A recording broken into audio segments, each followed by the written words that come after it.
Bago pa natin ang report mula sa labas ng Himpilan, no? Kasama naman ng Aurora Provincial Athletic Association Meet 2026. Pinaganda pa naman ng Aurora Police Provincial Office dyan po sa Aurora Province. Narito ang balita ni Romel Roque.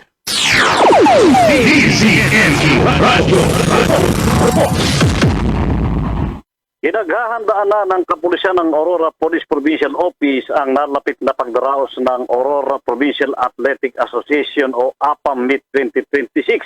Nagaganapin sa February 2 hanggang February 6, 2026. Ayon kay Police Colonel Robert L. Pitate, Provincial Director ng Aurora Police Provincial Office, dinaluhan niya ang meeting ng second coordination meeting for the upcoming Aurora Provincial Athletic Association na kumakatawan sa mga police force at mga miyembro ng Provincial Disaster Risk Reduction and Management Council o PDRRMC.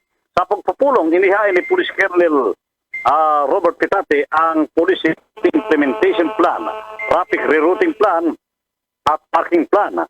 Ang mga planong ito ay nagbalangkas ng mga madiskarting hakbang na naglalayong tiyakin ang maayos, ligtas na pagsasagawa ng kaganapan para sa lahat ng mga atleta, opisyal at manunood.